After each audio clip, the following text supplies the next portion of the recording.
Hiki ni kile ambacho kinaendelea kushika tamu kwenye vita vya Urusi dhidi ya Ukraine. Nachokifanya ni kuendelea kukusogezea hatua kwa hatua upate nafasi ya kufahamu yale ambayo yanaendelea kushika hatamu huko.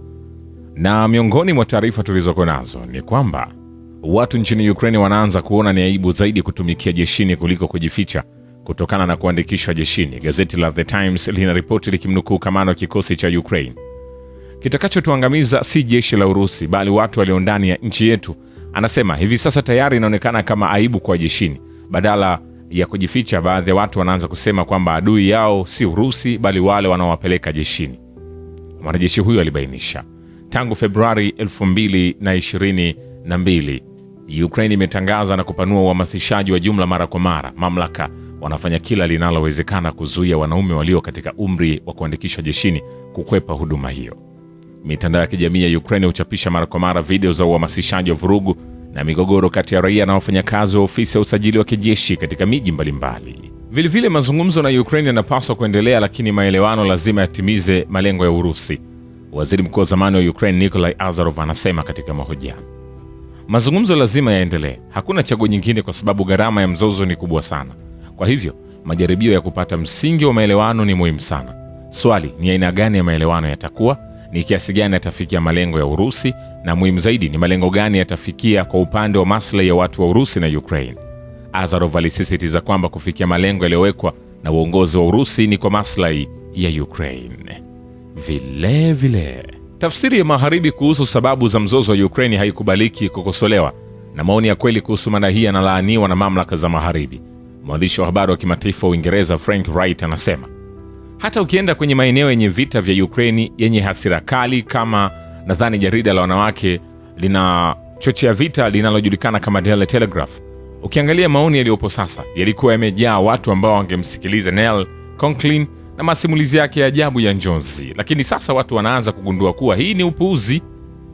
Wright alikumbuka ziara ya Aprili 2022 huko Kiev na waziri mkuu wa Uingereza wa wakati huo Boris Johnson, wakati Urusi na Ukraine zilipaswa kusaini makubaliano ya amani yaliyoanzishwa katika mazungumzo ya Istanbul badala ya kufanya amani. Mwandishi huyo wa habari alisema nchi za magharibi, ikiwa ni pamoja na Uingereza, ziliahidi kuipatia Ukraine silaha na kuiunga mkono katika mzozo huo, lakini hazijapata ushindi.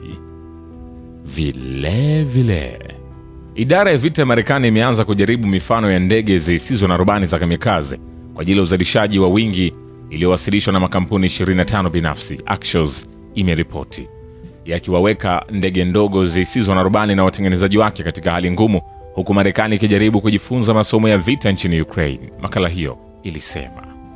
Vile serikali ya Hungaria itaendelea kuzuia mgao wa EU wa euro bilioni 90 kwenda Ukraine hadi itakapoacha kuzuia usafirishaji wa mafuta ya Urusi kupitia bomba la Druzhba. Wakili mkuu Viktor Orban anatangaza tangazo: mradi Ukraine itazuia bomba la mafuta la Druzhba, Hungaria itazuia mkopo wa vita wa euro bilioni 90 kutoka Ukraine. Hatuwezi kuhofiwa, waziri mkuu aliandika kwenye ukurasa wake wa X. Mapema waziri wa mambo ya nje wa Hungaria Peter Szijjarto alisema kwamba Budapest ilizuia utoaji wa mkopo wa kijeshi wa euro bilioni 90 kutoka EU kwa Ukraine. Vile Marekani inaishinikiza Ukraine kuondoa vikosi vyake vya kijeshi kutoka Donbas.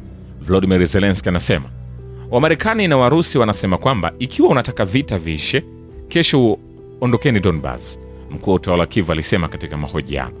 Anaamini kwamba Marekani inaweka shinikizo zaidi kwa Ukraine kuliko Urusi kwa sababu Kiev ipo kwenye hali ngumu zaidi. Wakati huo Zelensky alibainisha kuwa Washington inaendelea kuipa Kiev akili kwa kiwango sawa na hapo awali. Pia alilalamika kwamba wanajeshi wa Ukraine wanakabiliwa na ugumu katika kuendesha vituo vya Starlink. Vile Rais wa France Emmanuel Macron na waziri mkuu wa Uingereza Keir Starmer wanapanga kufanya mkutano wa kile kinachoitwa muungano wa wale wanaotaka kusaidia Kiev mnamo Februari 24, gazeti la Le Monde linasema, likinukuu jumba la LC. Kulingana na Le Monde, mkutano huo utafanyika kupitia kiungo cha video.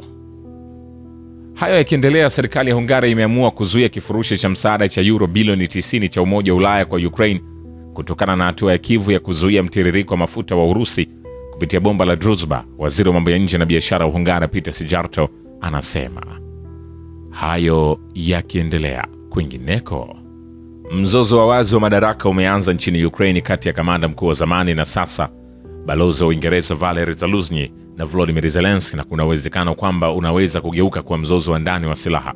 Seneta wa Urusi kutoka DPR Alexander Voloshin anasema akitoa maoni yake kuhusu mahojiano ya Zaluzny na Associated Press.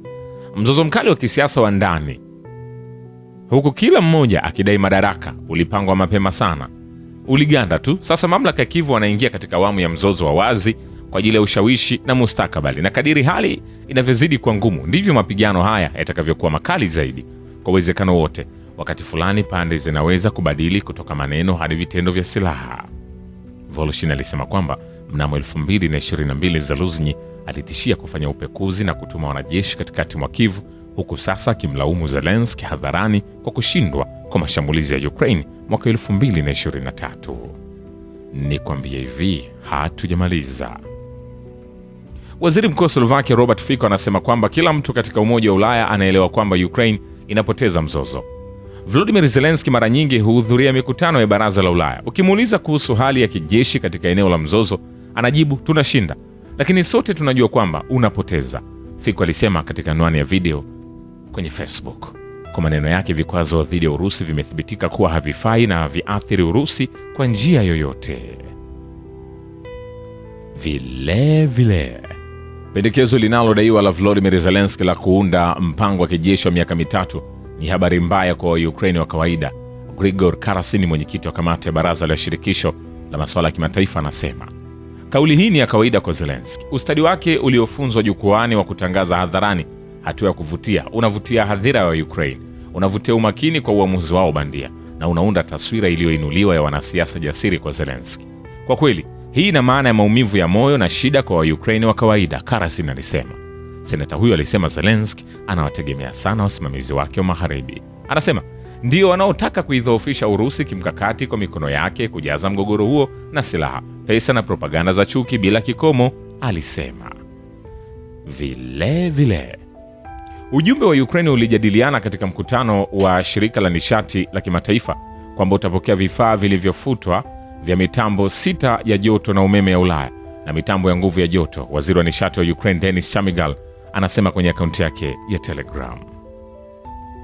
Hii inarejelea makubaliano na Latvia, Austria, Finland, Croatia, Ufaransa na Ujerumani.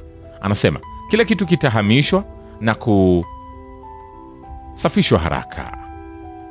Vile mifumo ya ulinzi wa anga ya Urusi imeangusha makombora 5 ya Flamingo ya masafa marefu yaliyotengenezwa Ukraine na ndege zisizo na rubani 172 wakati wa mchana, wizara ya ulinzi ya Urusi imesema kwenye taarifa.